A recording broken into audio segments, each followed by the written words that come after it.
धनबाद पोतरू जी अचानक गोद बढ़िया पे तगारी है जो चाल है ना मारी भाग रही है। आयो अच्छा है कोई ना इंदा पे है ये अहमदाबाद यहाँ जल्दी आ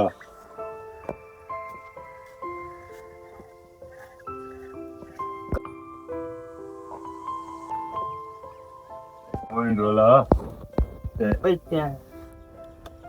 किਵੇਂ ਗੱਲ ਪਕੜਨਾ ਸਾਡੇ ਮੈਨਾਂ ਚਾਹੀਏ ਵੀ ਮੈਂ ਕਾ ਚਾਹ ਫੋਨ ਲੈਣਾ ਕਰਤੇ ਨਾ ਜਿਹੜਾ ਆਪਾਂ ਸਾਰਿਆਂ ਕੋਲ ਫੋਨ ਹੈ ਮੈਨੂੰ ਵੀ ਲੈ ਦਿਓ ਜੀ ਤੇ ਮੈਨੂੰ ਫੋਨ ਲੈ ਦਿਓ। ਉਹ ਫਰਾਜ਼ ਕੋਲ ਹੀ ਫੋਨ ਹੈ, ਨੁਮਾਨ ਕੋਲ ਹੀ ਫੋਨ ਹੈ, ਮੈਨੂੰ ਹੀ ਟੱਚ ਲਾਇਆ ਦਿਓ। ਤੇ ਨਮਾਨ ਦਾ ਪਿਓ ਤੇ ਫਰਾਜ਼ ਦੇ ਪਿਓ ਦਾ ਕੰਮ ਕਿਹੜੇ ਇੱਕ ਦੀ ਉਹਨਾਂ ਦਾ ਕਾਰੋਬਾਰ ਹੈ ਦੂਆ ਜ਼ਿਮੀਂਦਾਰ ਹੈ ਅਸੀਂ ਗਰੀਬ ਬੰਦੇ ਆ दस भाई मैं तो नहीं दुआ वाड़े वड़ना नहीं इस आगे कोई रखिंदा गरीब बंदा तेन कोई पता भी मां तेरी टूरी 3 साल हो गए नहीं अब्बा हिस्सा पा या ना पा मैं तो फोन लाया दे तेरा चंद गल है तेरी हुंदी हर वेले दी दे हर वेले तो मैं नाक चिका अंधी पे समय ये अगर कुर्बानी भी नहीं करनी तेरा पवावना लेना फोन ओदे नाल सवाब देवना सन फोन लेना लेवे ना पर जेड़ा तेरे काम में मैं वेखी खड़ोता मैं इन डोरां दी आपे कीती रखसा मेरा चान अपना तू डिठा कर नहीं अब्बा नहीं फोन लाया दे मैंने फोन शोन कोई नहीं मेरे कोल गुंजाइश करनी चा तू मैंने दसो जेड़े फोन लई वदे ना चोखा रजे वदे कितने को कमाइयां कीती वदे नहीं अब्बा असि गरीब बंदे आ गल सुन अंदर सिगरेट पई नहीं मेरे फट्टी ते ओ चाल है ना बंदे गरीब ते साथ हुए नहीं काम हुंदा जेड़ा तू आ ना वदा एक ढाई ढोरन साडे कोल ते वेच के फोन लाए छे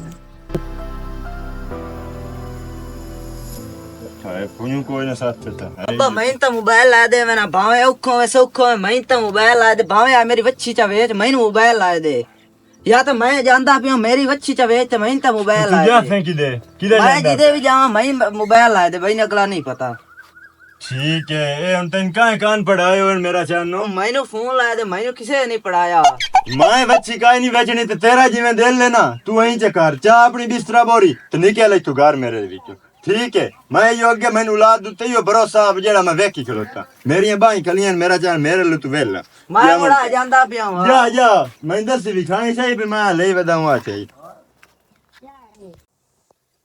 अपा मैं भाग जावणे तू जामुन कार मैं तेन वेखी खलोता जेड़ी कमाइयां तू कित्ती खला घर छाड़ खाली कर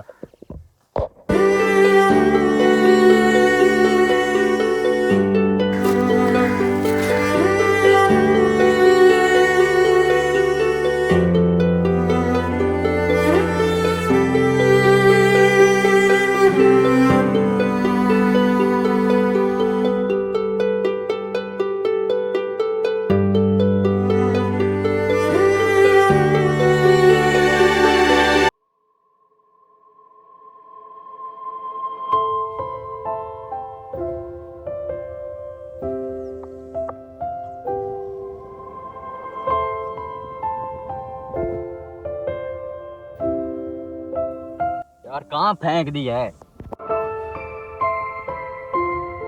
हाँ ये कहाँ से है? पहले तो ये यहाँ नहीं होता था पहले तो ये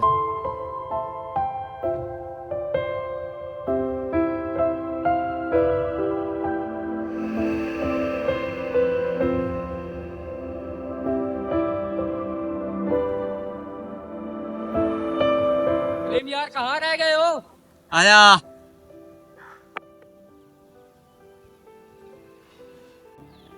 भाई मैंने पहले तुझे कभी नहीं देखा यहाँ कहाँ से हैं आप? हेलो भाई यार अभी तक नहीं आए।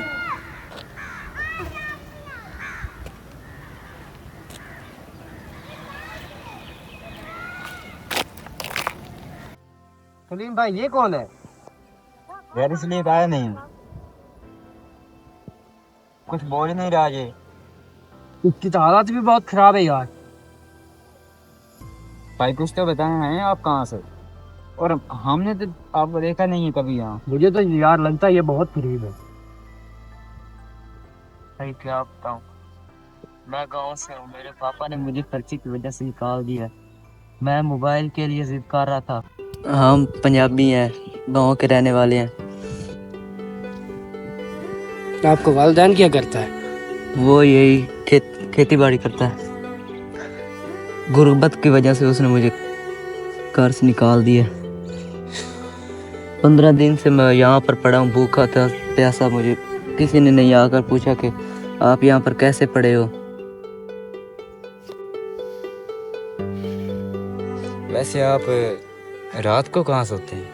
मैं यहीं पर फुटपाथ पर सोता हूँ।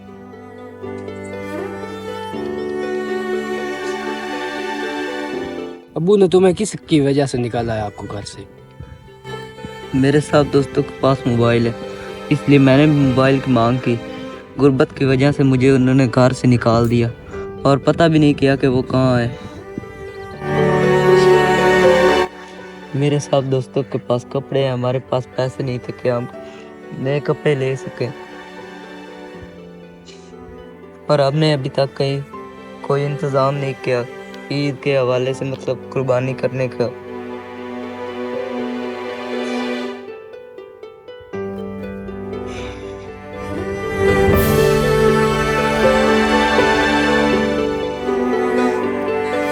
खामोश हो जाओ, हम आपके साथ हैं। आप भी भाई हैं हमारे और हम भी आपके भाई। ठीक है, आप चले हमारे साथ। ठीक है। नहीं, और ये ना, और ये मोबाइल आप दो इसे। ये आपका मोबाइल है, अब ये आपने चलाना है मोबाइल। और अपने वालिदैन को ये बता देना कि उनको मैंने- खुश रखो और आप भी खुश रहो। ठीक है, अपनी हालत ठीक करो पहले। आओ खड़े हो जाओ। अच्छा ठीक है, आप चलो। भाई एक बार बस, अब क्या हो गया है? ये मोबाइल आपने दिया, इतनी खुशी मुझे नहीं हुई। यही मोबाइल में अब्बू देते तो मुझे बहुत खुशी होती। अच्छा ठीक है, आप रो मत, चलो। चलो आप